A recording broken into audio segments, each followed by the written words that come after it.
Hi, Samarth. Good morning. Congratulations on your admit to ISB. Thank you. Thanks for Right. the help.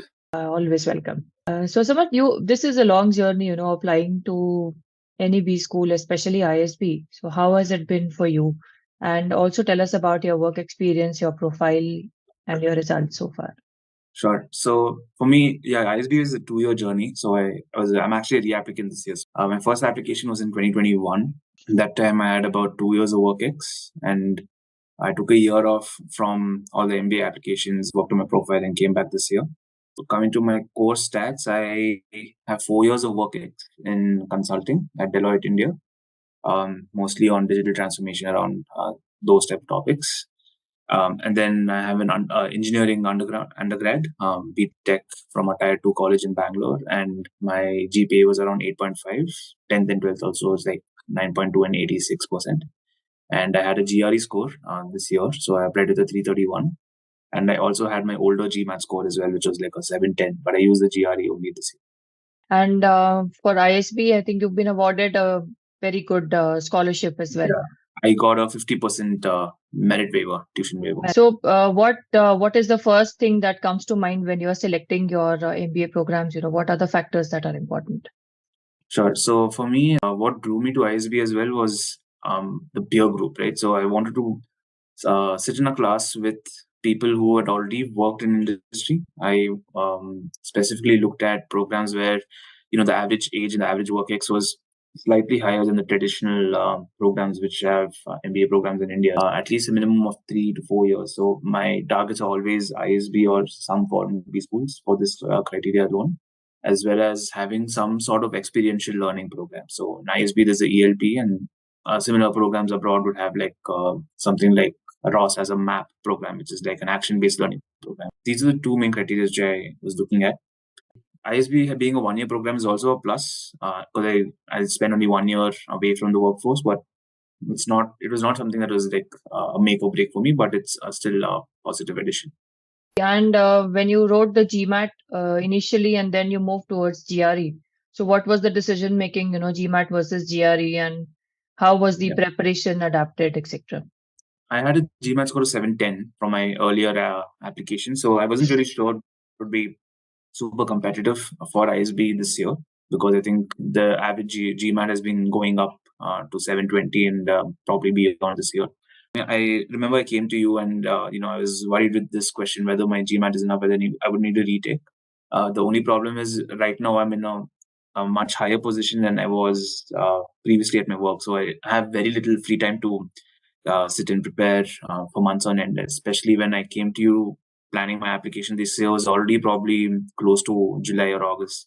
I remember looking at the GRE questions, and I had a book from when I was in undergrad where a lot of people were preparing for GRE for master's program abroad. So I thought I would take a mock test and see how close I would be to a competitive score. I ended up doing really well. I think I got a 326 or 327 in my first mock test blind. I immediately signed up for this Greg Matt GMAT GRE tuitions. I think it's like a $5 per month subscription. The only weakness I had was probably my vocabulary in terms of the words which are there for GRE. Right? The quant is already, I already had a 169 straight in the mock.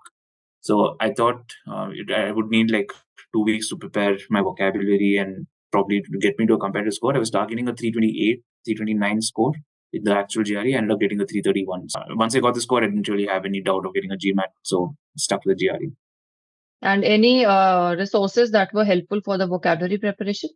The subscription gives you a Excel sheet of like it's called a vocabulary mountain. So you get like 1,000 words and framework to memorize them and keep it internalized. That was the most helpful thing for me. And I already had a strong vocabulary, but this built on top of that. So it helped me also look at the words and how the exam tests you on that word.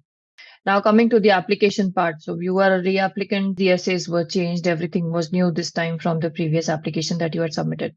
So how did you go about, deciding on to the personal brand that we wanted to showcase and the storytelling part for the application? The first step was as a reapplicant was gauging how much my profile had changed from my first application. And I went through my first essays. So the essay I wrote it 2 years back, so the essays were totally different that time.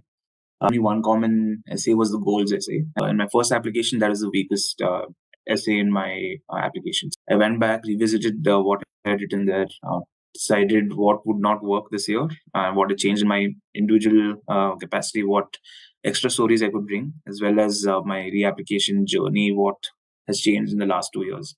So once I noted down those points, along with the questionnaire that you had sent as part of GOALisB's consulting program, I saw what story I could bring to the AdCom from my personal experience, and then mapped each. I wrote like a master point list on my desktop, and just try to map each point to a particular essay which is there this year. Each decided, instead of focusing on multiple stories, I would just take. So the first essay this year was pretty open-ended regarding your personal stories. We had a lot of conversation around how to go about this. We had a couple of rewrites, but I stuck to the point that my personal journey is more important than showcasing how impressive I am as a applicant. I focus more on showing how my growth has been through college, working, and then what I've done at work. And then the second essay was again more about your biggest strength and weakness. That again was a part. So we had the questionnaire from GOALisB where you had to write down your strengths and weaknesses. So I just stuck to the biggest story I could bring out of one strength and the biggest story I could bring out from one weakness, and try to tie them up together.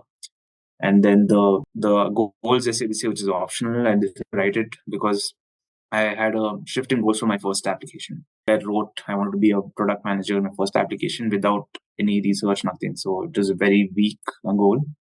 This year, I stuck to what my background was in consulting, and I personally as well, I wanted to shift the goal. I really don't want to be a PM this year.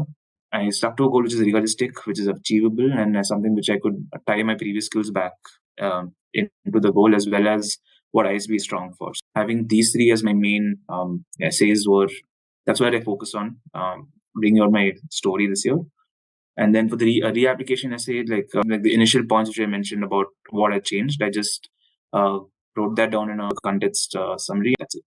And finally, the interview, what was the interview experience like? What worked in your favor with respect to getting the scholarship as well? This year's interview, I was actually pretty nervous going into the interview because as this year was different than the first time during COVID. So this year they gave out most interview invites in 1 week. It was location based.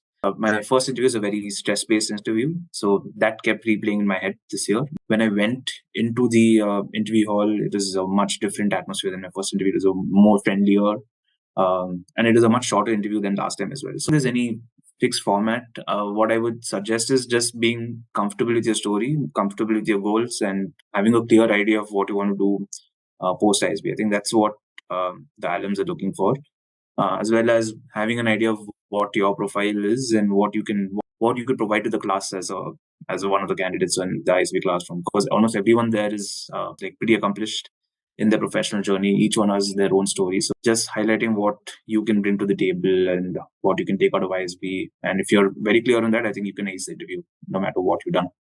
All of this goes together into, your selection as for a tuition waiver or a merit waiver. Acing every part of the application process would be important in getting there, Yes. not just the GMAT or the GRE part. Okay. What made me select you guys was first of all, the free call which we had initially to scope out both my candidature as well as how you could help me was very illuminating. I think you were the one consultant who said, okay, there's no need to rewrite the GMAT or GRE. Your GMAT is actually good enough. You just need to focus on your application. That brought some sort of confidence that, hey, my candidature is actually pretty good apart from the GMAT score.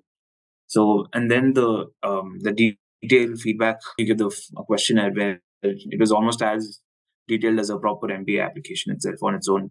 So that sort of is like a pre-prep for your essays or whatever application stories you're going to write. So that shortened the process quite a bit for me to bring out stories and think about how I could portray those stories for each question. Having a consultant who's confident in your own background without suggesting too much changes or suggesting something is not possible. So that is, I think, the biggest green flag you can get in a consultant, as well as how detailed the question is, so that it's very tailor-made to your application instead of sending up a cookie cutter application, which everyone from that consultant would have a generic profile. So I think that's the two main criteria which you need to look out for.